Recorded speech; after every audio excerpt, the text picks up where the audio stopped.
Sai gold palace ನಲ್ಲಿ ಆಷಾಢ mega offer. ತಪ್ಪದೇ ಬರ್ತೀರಲ್ಲ.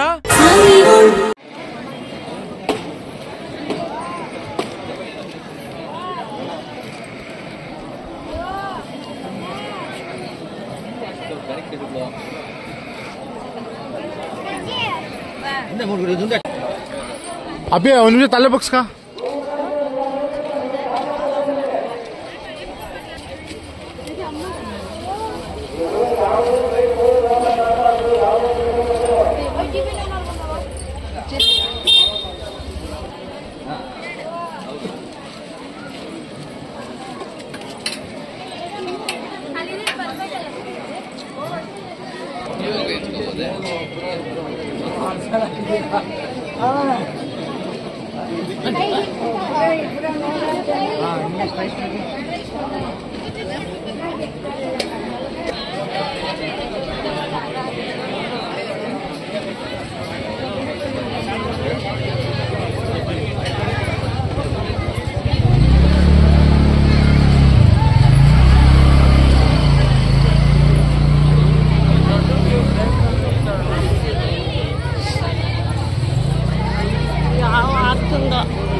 योगिमानस पद्मार्कं सच्चिदानंद विग्रहं सद्विद्याधारनिलयं सुब्रह्मण्यमहं भजे.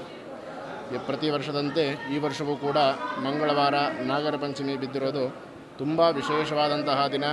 ಸುಬ್ರಹ್ಮಣ್ಯನಿಗೆ ತುಂಬ ಶ್ರೇಷ್ಠವಾದಂತಹ ದಿನವೂ ಸಹಿತ ಹೌದು. ಆದ್ದರಿಂದ ಕರ್ನಾಟಕದಲ್ಲಿ ವಿಶೇಷವಾದಂತಹ ಸುಪ್ರಸಿದ್ಧವಾದಂತಹ ಕ್ಷೇತ್ರ ಬಂದು ನಮ್ಮ ಘಾಟಿ ಸುಬ್ರಹ್ಮಣ್ಯ ಕ್ಷೇತ್ರ. ಸ್ವಯಂಭೂ ಮೂರ್ತಿ, ಒಂದೇ ಶಿಲೆಯಲ್ಲೇ ಎರಡು ದೇವರು ಸ್ವಯಂಭೂ ಆಗಿರೋದೇ ಇಲ್ಲಿನ ಇನ್ನೊಂದು ವಿಶೇಷತೆ. ಸರ್ಪನಿಗೆ ಗರುಡನಿಗೆ ವೈರತ್ವ ಇರೋದ್ರಿಂದ ಸರ್ಪಗಳಿಗೆ ಯಾವುದೇ ರೀತಿ ತೊಂದರೆ ಆಗಬಾರದು ಅಂಥೇಳಿ ಅಭಯವನ್ನು ಕೊಟ್ಟಿರುವಂತಹ ಜಾಗ ಇದು ನರಸಿಂಹಸ್ವಾಮಿ. ಆದ್ದರಿಂದ ಕುಜದೋಷ ಆಗಿರ್ಬೋದು, ರಾಹುಗೆ ಸಂಬಂಧಪಟ್ಟಿರುವಂತಹ ದೋಷ ಆಗಿರ್ಬೋದು, ಮತ್ತು ಕುಜದೋಷ ಆಗಿರ್ಬೋದು, ಮತ್ತು ಚರ್ಮರೋಗ ಆಗಿರ್ಬೋದು, ಯಾವುದು ಎಲ್ಲ ದೋಷಗಳಿಗೂ ಸುಪ್ರಸಿದ್ಧವಾದಂತಹ ಕ್ಷೇತ್ರ ಈ ಘಾಟಿ ಸುಬ್ರಹ್ಮಣ್ಯ ಕ್ಷೇತ್ರ.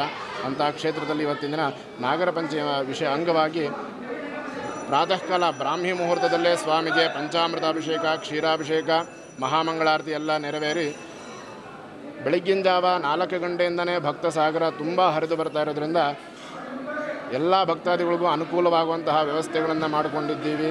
ಸ್ವಾಮಿಗೆ ಇನ್ನು ಉತ್ಸವಾದಿಗಳು ನಡೆಯುತ್ತೆ. ಉತ್ಸವಾದಿಗಳೆಲ್ಲ ಆದ ನಂತರ ಮತ್ತೆ ಮಹಾಮಂಗಳಾರತಿ, ಬೆಳಗ್ಗೆ ರಾತ್ರಿ ಎಲ್ಲ ಮಹಾಪೂಜೆಗಳು ನಡೀತಾ ಇರುತ್ತೆ. ರಾತ್ರಿ 8:30ಗೆ ಮಹಾಮಂಗಳಾರತಿ ಆಗಿ ಸ್ವಾಮಿಯನ್ನು ಇವತ್ತಿಂದ ಪೂಜೆಗಳನ್ನು ಮುಗಿಸುವಂತಹ ಕೆಲಸಗಳು ನಡೆಯುತ್ತೆ. ಹೌದು, ಅದೊಂದು ಮಹಾಭಾರತದ ಒಂದು ಪುಣ್ಯ ಕಥೆ ಇದೆ.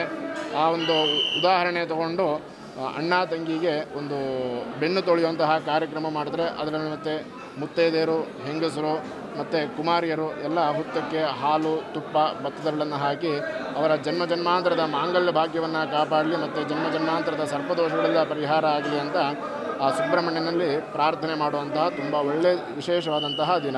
ಸತ್ಯಾಸಂತು ಯಜಮಾನಸ್ಯ ಕಾಮಾಹ.